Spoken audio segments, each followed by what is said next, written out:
नमस्कार। पितृपक्ष ये एक ऐसा समय है जब हम सब अपनी जड़ों से जुड़ते हैं, उन्हें याद करते हैं। तो आज हम इसी खास परंपरा की गहराइयों को समझने की कोशिश करेंगे। तो चलिए एक बहुत ही दिलचस्प सवाल से शुरू करते हैं। सोचिए, क्या हमारी किस्मत, हमारी जिंदगी हमारे पूर्वजों से जुड़ी हुई है? मतलब, क्या उन लोगों का भी कोई असर होता है हमारे जीवन पर जो हमसे पहले इस दुनिया में थे?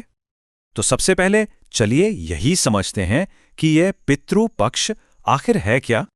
अच्छा, तो देखिए, पितृपक्ष हिंदू कैलेंडर के हिसाब से 16 दिनों का एक खास समय होता है, एक पखवाड़ा। और ये जो पूरा समय है ना, ये पूरी तरह से हमारे पूर्वजों यानी हमारे पितरों को ही समर्पित होता है।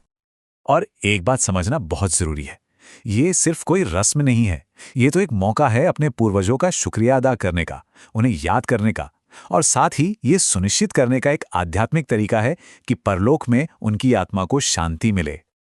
तो अब सवाल ये उठता है कि इन सब मान्यताओं के पीछे की वजह क्या है? मतलब, हम ये सब करते क्यों हैं? चलिए इसी क्यों को समझते हैं। सबसे पहले तो ये पितृ शब्द को समझना बहुत जरूरी है। देखिए, पितृ का मतलब है हमारे परिवार की पिछली 3 पीढ़ियों की आत्माएं। और ऐसा माना जाता है कि ये आत्माएं पितृलोक नाम की एक खास जगह पर रहती हैं। और जानते हैं, एक बहुत ही दिलचस्प मान्यता है इससे जुड़ी हुई। कहते हैं कि पितृपक्ष के दौरान हमारे पूर्वजों की आत्माएं पृथ्वी पर आती हैं अपने परिवार वालों से मिलने, और बस इसीलिए ये समय उनके सम्मान के लिए इतना ज्यादा खास माना जाता है। आपने पितृदोष शब्द तो जरूर सुना होगा, है ना? तो ये क्या है? इसे एक तरह का कर्मों का कर्ज समझिए, जो पूर्वजों की किसी अधूरी इच्छा या उनके किसी गलत काम की वजह से ऐसा माना जाता है कि उनकी आने वाली पीढ़ियों पर असर डाल सकता है। मान्यताओं के मुताबिक इस दोष का असर जिंदगी के कई हिस्सों में देखने को मिल सकता है। कहते हैं कि जीवन में जो मुश्किलें आती हैं, जैसे पैसों की तंगी, सेहत से जुड़ी परेशानियां, शादी में रुकावट या फिर घर में झगड़े, ये सब पितृदोष का नतीजा हो सकता है। तो ठीक है, हमने ये तो समझ लिया कि ये क्यों जरूरी है, पर अब सवाल ये है कि इसे किया कैसे जाता है।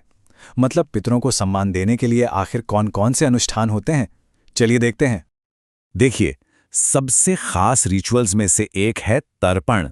सुनने में शायद बड़ा लगे, पर यह एक बहुत ही सरल लेकिन गहरा अनुष्ठान है। इसमें पानी में काले तिल, जौ और कुशा घास मिलाकर उसे अर्पित किया जाता है। इसका एक सांकेतिक मतलब है कि हम अपने पूर्वजों की आत्मा की प्यास बुझा रहे हैं। फिर आता है पिंडदान। ये शायद सबसे जरूरी अनुष्ठान माना जाता है। इसमें चावल, जौ का आटा, घी और तिल से बने गोले, जिन्हें पिंड कहते हैं, वो चढ़ाए जाते हैं। और मान्यता ये है कि ऐसा करने से पूर्वजों को मोक्ष मिलता है, उनकी मुक्ति होती है। अच्छा, इन बड़े अनुष्ठानों के अलावा भी कई और तरीके हैं, जैसे ज्ञानी ब्राह्मणों को भोजन कराना, जरूरतमंदों को खाना, कपड़े या पैसे दान करना, और हाँ, कौवों को खाना खिलाना भी बहुत जरूरी माना गया है, क्योंकि उन्हें तो पितरों का संदेशवाहक यानी मैसेंजर समझा जाता है। गायों और कुत्तों को भी भोजन दिया जाता है।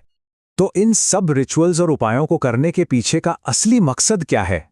मतलब, हम उम्मीद क्या करते हैं इनसे? क्या मिलता है ये सब करके?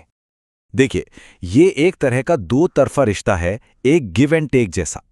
जब परिवार के लोग अपनी जिम्मेदारियां पूरी करते हैं, तो ऐसा माना जाता है कि पूर्वज संतुष्ट होते हैं, तृप्त होते हैं, और फिर वो खुश होकर अपने परिवार पर अपना आशीर्वाद बरसाते हैं। और इन्हीं आशीर्वादों के बहुत से पॉजिटिव रिजल्ट्स होते हैं। ऐसी मान्यता है कि इससे पूर्वजों को शांति और मोक्ष मिलता है। परिवार पितृदोष से आजाद हो जाता है, जिंदगी में आ रही रुकावटें दूर होती हैं, और घर में सेहत, धन और सफलता का वास होता है। परिवार में हार्मनी यानी सद्भाव लौट आता है।